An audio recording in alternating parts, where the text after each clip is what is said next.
berdana uang, orang mau berdana makanan, orang mau berdana pakaian. Gimana mau dana? Saya sendiri kekurangan. Kamu ngomongin aja, ada orang nyumbang 80%, ada orang nyumbang 100%. Saya nyumbang 5% aja nggak makan. Enak aja ngomong. Gimana? Nyumbang sepiring nasi, nah, saya kerja keras cuma dapatnya sepiring nasi. Nyumbang sepiring nasi 100%. Nyumbang pakaian, ya kalau kamu punya pakaian lebih dari 10, oke lah, pakaianku cuma 1 loh.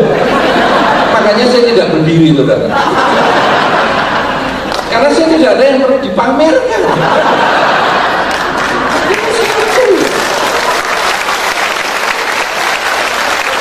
Kalau Ramadan Ijan, ya saudara Heru tadi, wah berdiri, wah, apalagi saudara Peter ya, tadi MC-nya loh, Hendra Lim, wah berdiri dengan gagah, jas dia, ya, saudara Herman berdiri, wah ya gagah, gede sekali, ya. Kemudian Romo Ponijar, batiknya bagus, saya tidak usah berdiri ya, nggak malu. Karena tidak ada batik yang perlu saya pamerkan di sini. Nah, saudara-saudara, problemnya orang mau memberi itu adalah kemelekatan. Gimana saya masih kurang kok memberi? Saudara-saudara, di dunia ini ada hukum yang aneh sekali, bahwa orang yang sering memberi itu malah bisa mendapatkan kecukupan. Ini aneh. Kenapa, saudara? Ada semacam hukum di dunia ini bahwa manusia itu punya porsinya masing-masing. Porsi rezeki yang masing-masing itu ada. Ini Anda boleh buktikan di rumah Anda masing-masing juga. Saudara-saudara, kalau porsi kita katakanlah porsi makan dulu aja, porsi makan kita sepiring, tiap hari makan sepiring. Nanti kalau Anda isi 2 piring karena kebetulan ditraktir dengan menu yang 5 jutaan sepiring itu, ini ya kesempatan ini 5 juta. Kemudian Anda ambilkan habis lebih banyak, pasti kan Anda pernah ngalami kan itu ya. Pernah ngalami kan? Makan melebihi dari kapasitas Anda, pernah nggak ngalami? Pernah kan? Apa yang terjadi? Seseknya nggak sampai lah, nggak sampai sesek, tapi besoknya buangnya lebih banyak. Sudah buktikan belum? Sudah toh? Sudah buktikan toh? Bener nggak? Porsi kita tuh sudah cukup. Jadi kalau sekarang sepiring, buangnya segitu aja. Tapi begitu Anda kasih 2 piring, besok buangnya juga 2 kali lipat. Kalau tidak percaya, buktikan segera. Itu sudah jelas. Artinya manusia itu ada porsinya. Nah, sekarang rezeki juga sama. Kalau katakanlah rezeki kita, katakanlah hanya punya uang misalnya 1 juta. Nanti kalau kita mau mengumpulkan duit banyak sampai 3 juta, 4 juta, itu ada aja jalan untuk keluar. Entah bagaimana endingnya, terakhir 1 juta. Mungkin kita yang sakit, mungkin yang kehilangan, mungkin yang kecopetan, mungkin yang diutang, mungkin yang diapa, itu jelas sekali. Satu contoh yang paling jelas, saudara, dan Anda boleh amati ini, orang yang merawat orang tuanya. Siapa di sini yang tinggal dengan orang tua? Kayak yang di Jepang tadi, ha? Maka tunjuk jari yang bagus. 1, 2, 3. Segini nih yang tinggal sama orang tua cuma 3 orang. Semua tinggal dengan Nah, coba yang beneran nih, karena ini saya mau cari buktinya. Orang tua bisa, orang tuanya sendiri bisa, mertua dan yang lain-lain ya. Yuk, siapa? Tunjuk jari. Wih, ternyata banyak. Oke, cukup. Nah, saudara-saudara yang tinggal dengan orang tua, kadang memang mengeluh, seperti yang Romo Monijan tadi sampaikan kasus di Jepang. Wah, mau gini-gini, itu kalau di Jepang. Tapi kalau di Indonesia tidak. Ya, karena Indonesia kan rumah besar-besar. Anak bisa di rumah utama, orang tua boleh di belakang.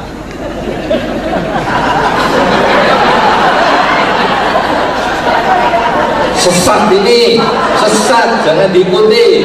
Ya, orang tua dikasih yang bagus, ya. Tapi toh tetap anak masih punya tempat yang enak juga. Saudara-saudara yang merawat orang tua, Anda boleh renungkan baik-baik. Pengeluaran untuk orang tua itu cukup banyak. Karena orang tua itu macam-macam ada aja, terutama kesehatan. Saya tidak pernah menemukan orang makin tua umurnya makin sehat. Hampir tidak pernah ketemu. Siapa di sini yang pernah ketemu? Makin tua makin gagah. Hampir tidak pernah saya lihat. Yang ada makin tua makin loyo, lemah gitu. Nah, biaya pengobatan orang tua itu cukup tinggi. Sebagai anak yang kemudian ada orang tua yang di rumah, itu pengeluarannya besar loh. Ya, hanya untuk ke dokter saja mungkin naik angkot besar sudah. Kemudian belum kalau nanti ada yang cuci darah. Ya, kemarin saya dengar ada orang yang sampai sudah tidak pernah buang air kecil, sehingga teori berdana seperti buang air kecil sudah tidak cocok. Dia sama sekali nggak pernah buang air kecil. Loh, yang hanya mau bicara kedua kan tinggal pakai contoh-contoh yang pertama. Nggak usah lari jauh-jauh.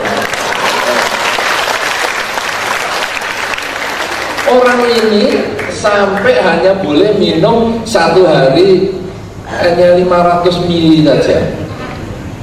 Tidak pernah buang air kecil. Kemana pembuangannya? Ke darah.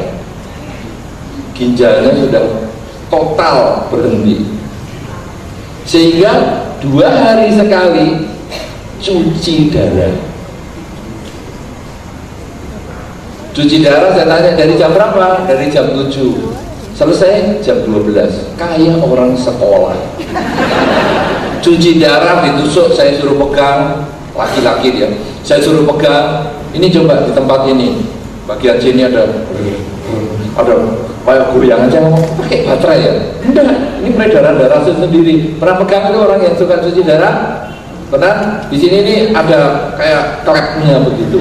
Kemudian ada 2 di sini bekasnya. Ini coba Bante, lihat ini. Ini tiap 2 hari sekali saya ditusuk. Jarumnya besar, tusuk 2. 1 jarum untuk keluar, 1 jarum untuk masuk. 1 kali cuci darah 1,5 juta. Sudah sakit bayar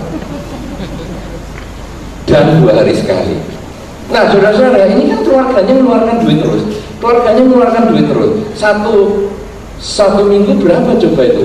2 hari sekali, berarti 1 minggu 3 kali.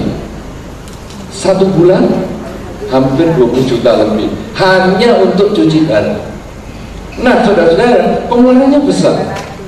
Tetapi bagaimana yang merawat orang tua ini? Ternyata yang merawat orang tua ini ada aja rezekinya. Selalu dia bisa membiayai orang tuanya yang harus cuci darah ini. Nah, saudara-saudara, tadi kan banyak nih yang merawat orang tua. Anda merasakan nggak itu? Bahwa Anda ada aja rezeki untuk mendukung kesehatan orang tua atau membuat orang tua bahagia. Nah, kemudian setelah orang tua itu makin tua, makin sakit, biasanya kemudian tidak ada, terlahir kembali. Mestinya kalau sekarang bulanannya tadi misalnya untuk cuci darah, mestinya dia dalam 1 bulan kan bisa menghemat 20 juta, betul toh? Karena kan saya kan 1 kali 1,5 ya 15 kali dalam 1 bulan ya 20 juta. Ternyata saudara, setelah orang tuanya meninggal bisa menghemat Tetap. Ini aneh. Sudah pernah ngalami belum? Belum pernah. Ini sungguh-sungguh kenyataan, ini bukan buruk atau baik ya. Ini barang yang netral. Bahwa kalau Anda membantu seseorang, terutama misalnya orang tua Anda bantu, Anda dukung ekonominya, Anda membantu kesehatannya, duit ada terus. Tapi begitu Anda berhenti membantu, ada sejalan juga, duitnya biasa-biasa aja. Nah saudara-saudara, oleh karena itu kadang orang mengatakan, duitku sedikit aku suruh berdana duit, makananku sedikit suruh berdana makanan, aku pakaiannya sedikit aku suruh dana pakaian. Nah kalau leverku sakit aku mau dana, kan berdana hati nih. Aku kan sering sakit hati, aku danain ya hatiku. Saudara-saudara, konsep ini adalah konsep yang keliru. Ya, bahwa kalau saya sudah kaya baru saya mau berdana. Di dalam kehidupan kita, kenyataannya adalah hidup ini seperti sumur. Jadi air sumur, hari ini sulit ya Anda melihat sumur ya. Siapa yang masih punya sumur di rumah? Yang masih kelihatan airnya? Satu orang, 2, 3, hanya 4 orang, 5 orang. Biasanya sumur sudah dilihat tinggal lubang aja, pipa masuk. Jarang. Zaman kayak dulu-dulu ya, kan Romo Ponijan bangga dengan bintang film Li Fung Jiao. Saya bangga dengan zaman dulu, nimba sendiri. Itu kelihatan 40 meter di bawah itu. Hei, halo, halo. Siapa sekarang yang bisa lihat sumur masih ada airnya? Hampir sudah tidak ada toh. Jadi anak muda sekarang bingung, mana tuh sumur? Adanya pipa masuk. Nah dulu kita 40 meter itu biasa nimba begini. Ya, tahu tekniknya nimba, sehingga air nimba kalau dari bawah masih penuh, di atas tinggal separuh, itu jelas gitu ya. Wah, jadi mau mandi itu enak, keringatan dulu, terus mandi, segar sekali, kita merasakan buah perjuangan itu adalah kesegaran. Kalau sekarang tinggal cetek, udah, tahu-tahu penuh sendiri. Nah, saudara, air sumur itu, kalau Anda yang sudah bisa melihat airnya, atau masih bisa melihat airnya, Anda boleh renungkan. Air sumur itu tidak digunakan, dia akan tetap segitu jumlahnya. Tidak perlu meluber, wah tidak pernah dipakai terus meluber sampai ke permukaan tanah, tidak, tetap di sana. Tapi kalau ditimba, kalau dipompa airnya sampai bisa memberikan minum penduduk seluruh desa, air itu jumlahnya tetap. Ini seperti hukum alam, saudara. Anda banyak menggunakan air. Kita yang di Indonesia khususnya, bukan yang di Ethiopia seperti di foto tadi, atau di Somalia yang tadi fotonya Pak Ponijan atau Romo Ponijan. Kita yang di Indonesia, ketika air itu kelihatan di sumur, kemudian kita pakai pompa atau kita apa saja kita bagikan, airnya itu akan tetap. Bahkan kalau di Balirejo, maaf, di Balirejo tempat saya tinggal, siapa yang sudah pernah ke sana? Banyak juga ya. Wih, banyak juga. Air di sana itu malah harus dibuang, Romo Ponijan. Harus dibuang. Karena air ini dari sumber gunung, dia terus menerus mengalir 24 jam. Kalau kita berhentikan, oh ini tangkinya sudah penuh ya, kita berhentikan, air ini balik. Karena kan dia keluar terus, ini balik. Besok kalau kita mau buka, nggak bisa hidup. Istilah kita kalau di desa namanya masuk angin, tapi tidak bisa dikerokin. Kita harus nyari pusatnya masuk angin itu, perawannya kita gergaji, kita lepaskan anginnya, baru bisa keluar lagi. Ini problem real di desa. Jadi kita buang terus. Nah, kenapa saudara? Semakin kita pakai, air itu makin dia keluar. Artinya saudara, sama dengan dana ini tadi. Kalau kita kemudian, saya nggak mau berdana, porsi kita tuh tetap sama seperti air sumur itu, ya cuma segitu aja. Misalnya tadi penghasilan kita 1 bulan 1 juta, sudah nggak ada ya. UMR sekarang berapa ya di sini Pak Dadang? Berapa sekarang? 2,4. Oke, katakanlah sekarang penghasilan kita 2,4, mungkin bisa disimpan katakanlah mungkin 500.000 misalnya. 1 bulan kita bisa gunakan simpan 500.000. Kemudian kita tahan. Nanti bisa jatuh hilang duit itu. Entah bagaimana caranya dia bisa berkurang. Mungkin sakit, mungkin apa. Tapi kalau kita kemudian kita bagikan, nanti ada aja dan tetap tabungan kita tuh 500.000 itu. Sama dengan orang tua yang tadi kita rawat, sampai 1 bulan kita habis berjuta-juta. Tapi begitu orang tua meninggal, duit kita juga tetap. Nah, problemnya sekarang, apakah kita mau pengeluaran itu hanya ngurusi orang sakit? Ya, jadi berjuta-juta ini hanya untuk ngobati. Apa kita tidak mau sih pengeluaran untuk suatu kebahagiaan? Misalnya, wah di sana ada panti asuhan. Bagaimana ya kalau saya mau berbuat kepada dia? Keluarnya sama, tapi hatinya happy.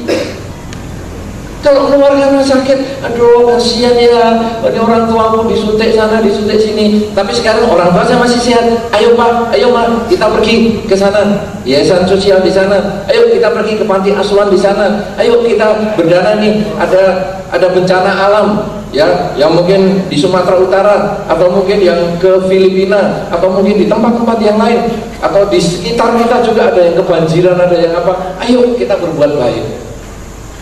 Kerelaan yang seperti ini kita sudah keluar, tapi ada kebahagiaan, bisa menolong pihak lain daripada keluar karena sakit, keluar karena kehilangan, keluar karena hal-hal yang lain.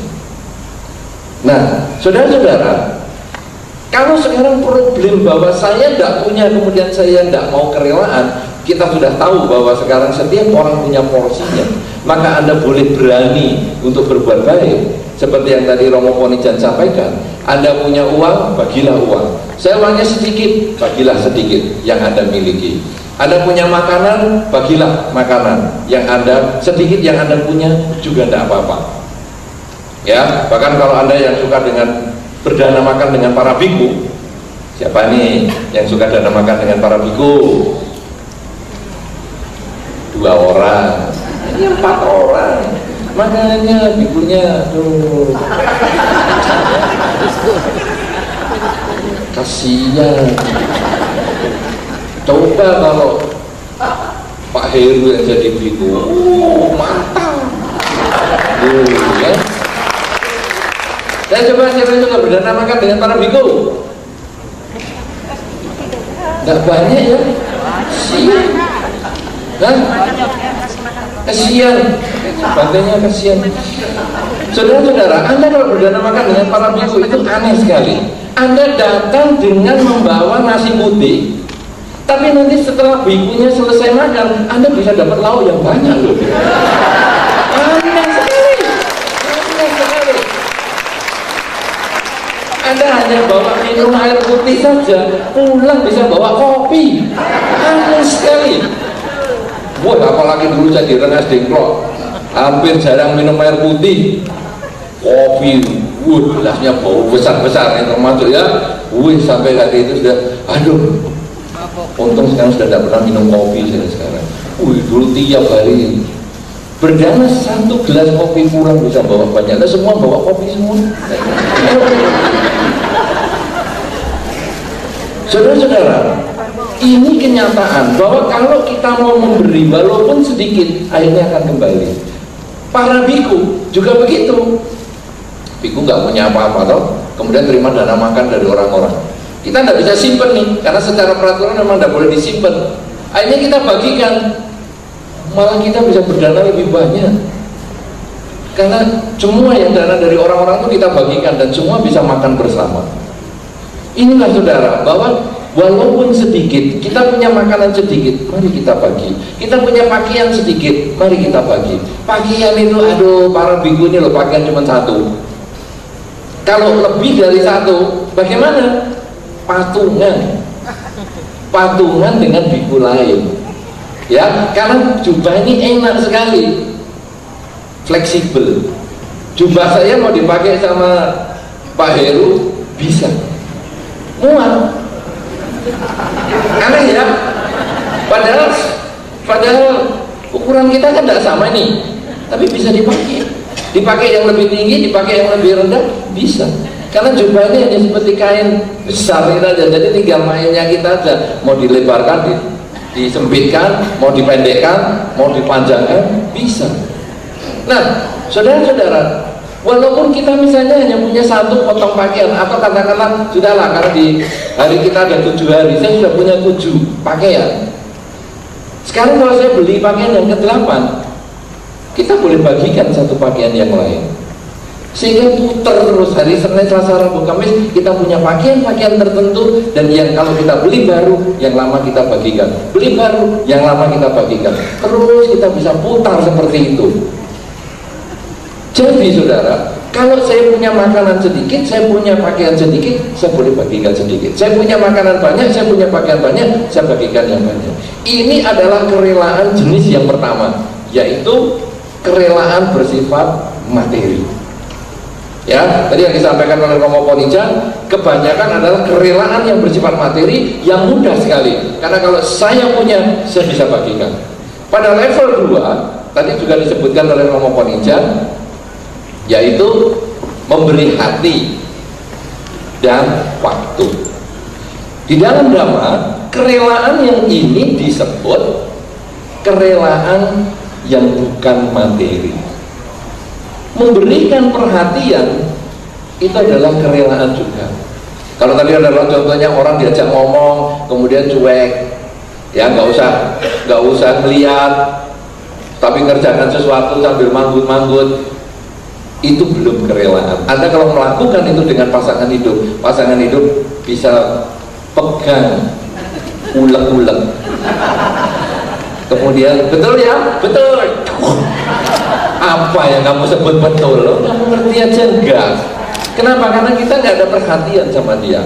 Nah, di dalam Dhamma inilah bentuk kerelaan yang bukan materi. Memberikan perhatian, memberikan waktu, ini adalah bentuk yang bukan materi. Bahkan kalau di dalam Dhamma disampaikan, kerelaan yang bukan materi ini lebih luas lagi, yaitu nasihat. Kalau tadi dikatakan oleh Romo Ponijan, kita mendengar saja orang yang curhat, menyampaikan kesulitannya, kita mendengar saja sudah 50% menyelesaikan masalah, minimal lega ya. Apalagi kalau kita bisa mengarahkan. Nah, ini kalau di dalam Dhamma dikatakan memberikan nasihat, Dhamma dana. Misalnya, waduh, saya ini ada kesulitan rumah tangga saya ini bagaimana ya? Kamu bikin rumah tangga ini kan karena kamu sendiri. Dulu waktu kamu menikah kamu kan gak lapor saja. Kenapa sekarang ada kesulitan saya yang suruh mecahkan masalah? Kok enak? Kalau bagi-bagi roti aku gak dibagi, tapi kalau sekarang ada penderitaan kenapa aku yang dibagi? Pikir sendiri. Itu masalah bertambah 50%. Sudah stres, tambah stres. Nah, saudara-saudara, kita harus menyediakan waktu. Aduh, kok saya ada kesulitan ya dalam rumah tangga. Kemudian kita merenungkan apa caranya menjawab yang baik. Nah, kalau di dalam Dhamma memang dikatakan semua itu adalah karena pikiran sendiri. Cuman jawabannya itu yang harus ada bumbunya. Semua kan karena pikiranmu sendiri, pasti kamu kok masalahnya. Itu kalau memang kita jawabannya mulus seperti itu, orang bisa kaget-kaget dan stres. Tapi kita harus menggunakan sedikit bumbu, walaupun intinya itu, yaitu ya masalah itu timbul itu karena harapanmu terlalu tinggi dengan pasangan hidupmu. Kamu kan ingin pasangan hidupmu ngirit. Lah kenyataannya pasangan hidupmu kan latar belakang keluarganya seperti itu. Ya kamu tentu sulit, cuman kamu bisa mengatakan, apakah kamu bisa membedakan antara keinginan dan kebutuhan? Kalau kebutuhan berarti kamu harus penuhi. Tapi kalau keinginan kamu bisa tunda dan tidak ada masalah. Nah, dengan kita kemudian memberikan jalan keluar seperti itu, nasihat-nasihat Dharma ini bisa bermakna untuk jangka panjang. Tanpa kita harus menyakiti. Semua itu kan karena pikiranmu. Kamu harapannya terlalu tinggi dengan pasangan hidupmu, ya salahmu sendiri. Dulu kan kamu yang pilih sendiri pasanganmu. Kamu udah pacaran 7 tahun, ya seperti itu, ya teruskan. Salahnya sendiri. Itu kan dia stres. Tapi kalau begitu kita lalu merenungkan dan menggunakan bumbu sedikit, walaupun intinya sama, orang itu akan bisa mendengar dengan lebih baik. Nah, ini yang disebut dhamma-dana, yang menjadi sesuatu yang bisa dimanfaatkan dalam kehidupan. Bahkan dalam dhamma-dana ini, kalau Anda memberikan nasihat yang sesuai dhamma, sehingga orang yang stres, orang yang mau bunuh diri bahkan, bisa kita bantu untuk bersemangat. Itu sesungguhnya akan menimbulkan satu kesan yang mendalam, bukan hanya di kehidupan ini, bahkan bisa jangka panjang, bahkan di kehidupan mendatang. Karena itu, selain dana bersifat materi, ada dana yang bersifat dana dhamma. Nah, yang ketiga, saudara, ada dana yang lain, kerelaan dalam bentuk yang lain, yaitu kerelaan memaafkan. Memaafkan itu tidak mudah. Orang kadang boleh mengatakan, saya berbuat baik seperti saya membuang tisu, atau kalau tadi, seperti saya buang air kecil. Saya tidak mau pusing, dia mau kemana, saya tidak mau pusing. Betul, ada hal-hal tertentu itu betul kita bisa kerjakan, tapi ada hal-hal tertentu tidak bisa. Berapa banyak pasangan hidup mengeluh dengan pasangannya, mengatakan, aku sudah baik sama kamu. Mana balasannya? Aku sudah sabar sama kamu. Mana balasannya? Pernah hal itu Anda temui di masyarakat? Pernah?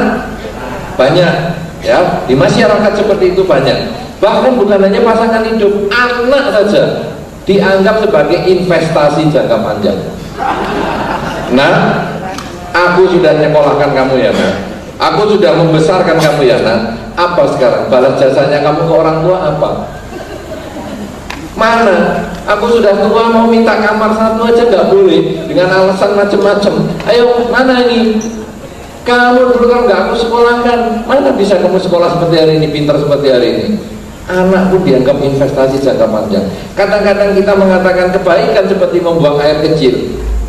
Hal-hal tertentu bisa, tapi ada hal-hal tertentu juga sulit sekali. Bahkan pengemis pun, kita memberi pengemis, yang untung sekarang sudah dilarang di Jakarta, kena 20 juta loh, ya. Memberi kepada pengemis kena 20 juta atau dipenjara. Itu kalau Anda memberi pengemis, pengemisnya tidak ngomong terima kasih, ada yang protes loh Anda. Diberi, oh biasa, dikasih, gak ngomong terima kasih.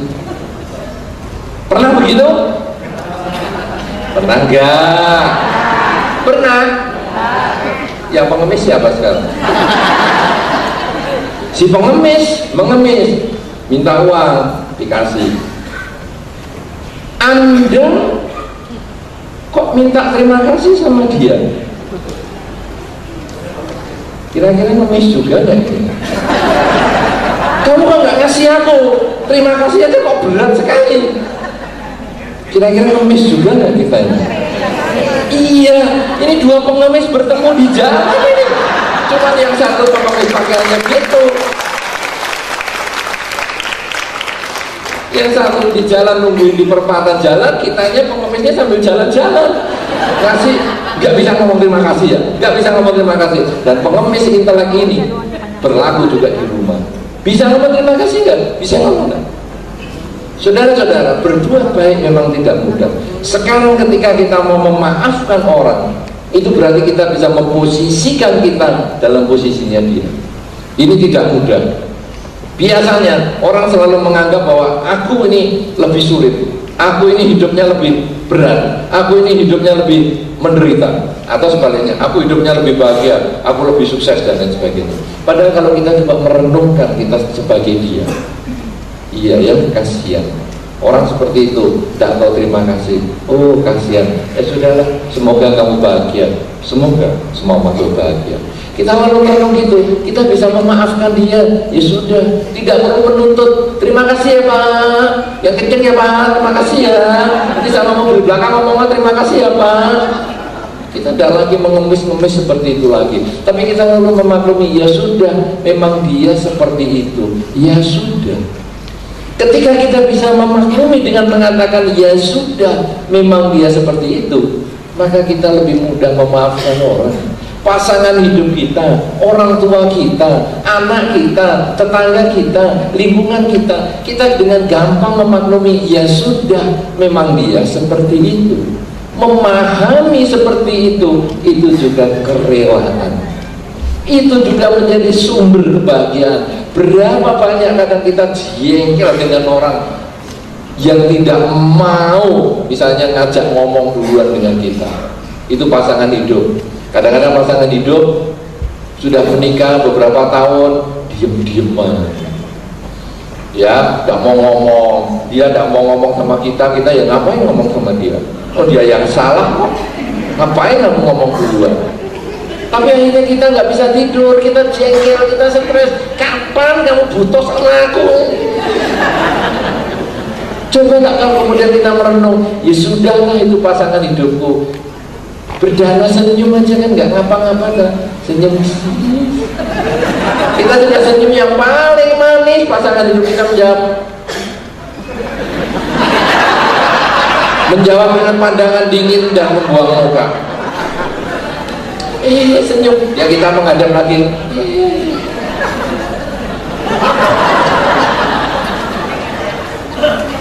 Kita jengkel sekali. Kita pindah lagi sebelah, senyum lagi. Ngapain senyum-senyum? Jengkel sekali. Tapi kemudian kalau kita lalu merenungkan, sudahlah, toh itu pasangan hidupku, itu kan orang yang dulu juga aku cintai, itu kan juga orang yang aku pilih. Kemudian ya tetap senyum. Ngapain kamu senyum-senyum?